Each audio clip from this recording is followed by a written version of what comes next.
and welcome to another Midday Modern Conversation. I'm Beth Bryan, the Learning and Engagement Manager at Hogarth's House, and today I'm joined by Kath VanUytrecht and Richard Roberts. Kath and Rich are specialists in printmaking. They are both printing technicians at the London College of Communication, which has deep connections with printmaking as it was formerly known as the London College of Printing, and they both have their own printmaking practices. So welcome, Kath and Rich, and thank you so much for joining me today. Thanks for inviting us. Yeah. So most people know of Hogarth as a painter, but they're less familiar with the printmaking side to him as an artist. Perhaps they might recognize Beer Street and Gin Lane, two of his most famous prints, but maybe not some of his wider print work. So just start off with the basics. What is printmaking and how did Hogarth do it? So printmaking is a way of transferring an image from one surface to another using pressure. And there are lots and lots of different types of ways and techniques to do this. Hogarth used a technique called engraving, which comes under the umbrella category of intaglio printmaking.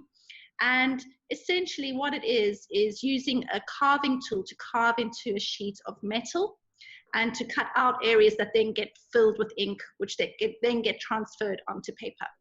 I think something the viewers would need to understand is that when Hogarth was printing, he was, his main purpose was to reproduce the image over and over, to make it a multiple. And at that time, it was a new technology. It was something that, you know, that there was no other ways of reproducing images. Obviously now, there's many ways of reproducing images, and we're in a digital world. So the whole context of printmaking has changed dramatically. As part of our Heritage Fund redevelopment project at Hogarth's House, we've purchased an intaglio press, and I've heard you use that word, Kath, intaglio. We're hoping to use a printing press in some demonstrations and workshops with visitors, but what does intaglio mean? So that's a really good question. Intaglio is a type of printmaking where the image is made below the surface of the printing plate. So, for example, you could scratch with a needle onto a surface or cut in and carve in like with an engraving tool, or you could even use acids to make marks. And then once these marks have been made, we can fill them with ink, polish up the surface so that the surface stays really clean and the ink is just held into all these grooves. And then under the pressure of the press, they get squeezed out onto the paper. So intaglio is an Italian word. It means to incise. So it's just about creating these marks below the surface. Intaglio encompasses all the engraving techniques such as dry point and etching. We are hoping to explore some printmaking techniques at Hogarth's House with our press. So what are some popular techniques that we could do today with the press? Like I've heard about dry point. Yes, so dry point is one of the most straightforward intaglio techniques that you can use. And it's a physical mark making technique using needles, roulettes, sandpaper, scalpel blades, anything that you can use to scratch the surface or cut into a plate. And at LCC, we use coated card or even Tetra Pak as a way of recycling card, but you can use anything. You could use acrylic or metal. And we also use specialist etching tools here at LCC. So things like roulettes, which is a little wheel with a pattern in it that gets marked into the plate, but you can use anything. And you can make lots and lots of different marks, depending on the tool you use, how much you scratch into the plate as well. So Hogarth used a technique called cross-hatching, so using lines in different directions to create tone. And there are lots of different ways that you can make marks. You can even use sandpaper to roughen up the cardboard and get different textures as well. So to print the plate, you then add ink to the plate and use a piece of cloth called scrim, which massages the ink into all the marks that we make, and then we polish the surface off the plate and then pop a piece of damp paper onto that plate and then pop it through the press, and then the ink transfers over and you get your print onto your paper.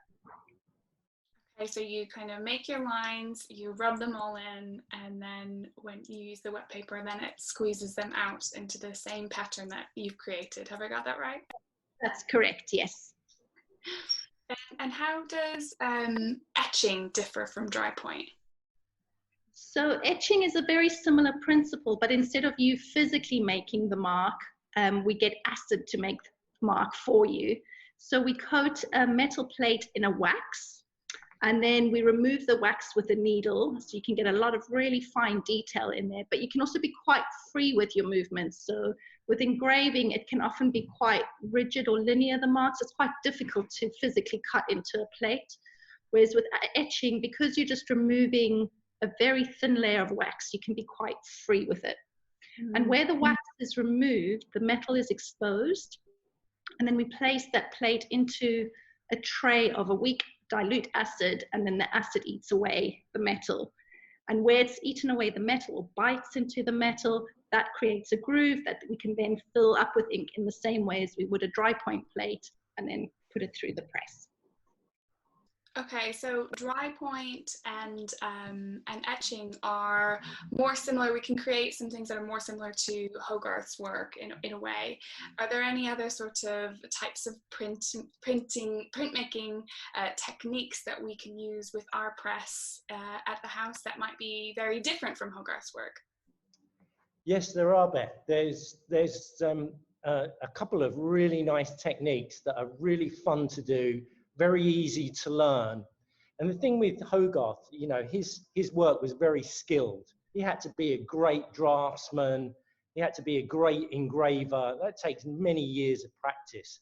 But some of your visitors and viewers of this, they might not have those skills. So, you know, they don't need to be excluded from this process. Printing is for everybody, you know, and and I, you know, maybe I'm over egging this, Beth, but you know, I see printmaking as a kind of primordial experience. The earliest humans were printing their hands on cave walls, things like that. So I think there's something in us, all of us, that we want to get inky and we want to print something. So I'll tell you a few techniques that might interest you. The first is called collograph. Collograph is where you find some found materials. I don't know, like anything textured, like say a bit of lace or leaves or anything that has fine lines in it and that's very flat. You can really rummage around, find anything, you know, and as long as it's got a texture to it, a gauze, you know, anything like that. You glue it to some type of plate, a card plate. Then you, once the glue is dried, you then varnish that plate so it's really brittle and hard. And then just in the same way that Kath described the inking of an etching plate or a dry point plate, you push ink into all the marks on your collograph plate, and then you paper on the top, and then you put it through the press. And what you get is say if you've stuck some leaves onto a plate, you're going to find all the veins of the leaves, all this really fine detail is going to come out in the print, and it's very beautiful. And you need absolutely no skill whatsoever, no drafting skill. You know, you just got to have a curiosity for these things.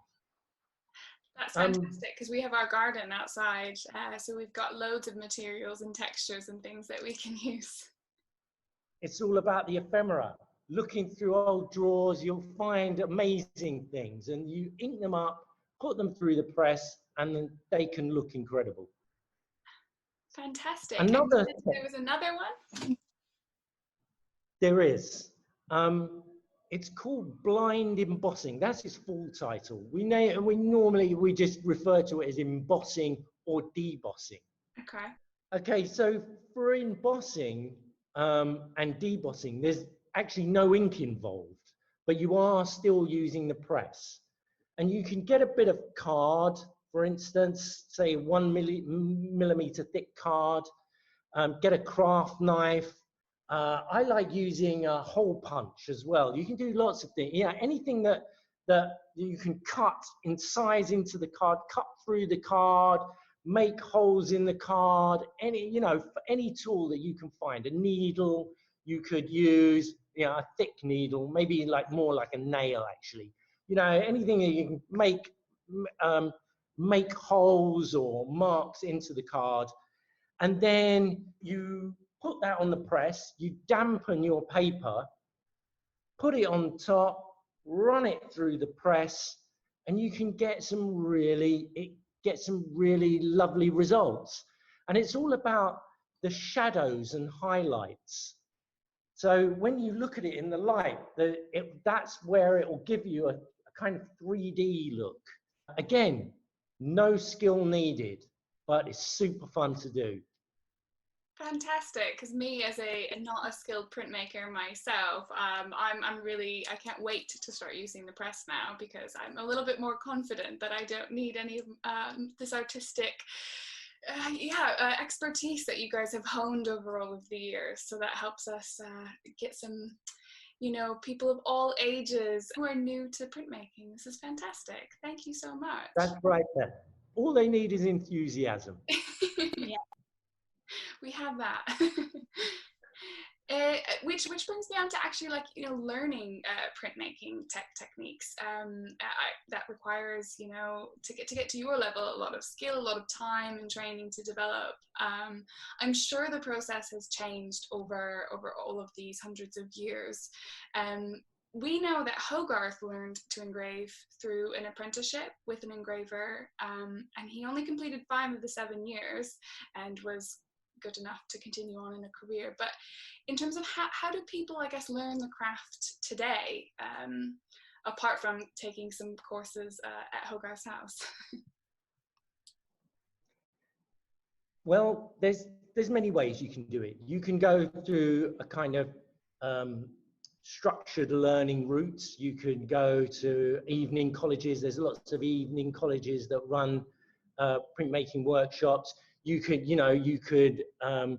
go to art and design schools, and like at LCC, all the students, printmaking is available to them. It doesn't matter what course they're on, because they realize that materiality and making is still really something that's important to the student experience.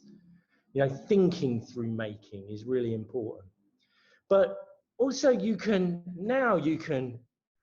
there's so many, YouTube videos or things like that, and you can really do DIY printing, from everyone knows about sort of potato printing. I mean, I know but you can, there are lots of ways you can learn. Kath, have you got any suggestions?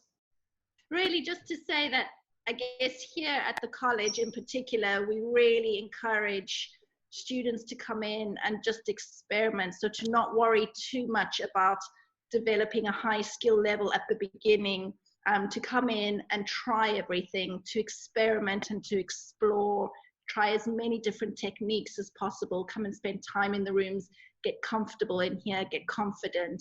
And then if they choose to develop further, then they can. And we will encourage them and support them as much as we can to get them the best results for whatever their projects are. So it's quite project driven, and we really, really love to help them with that.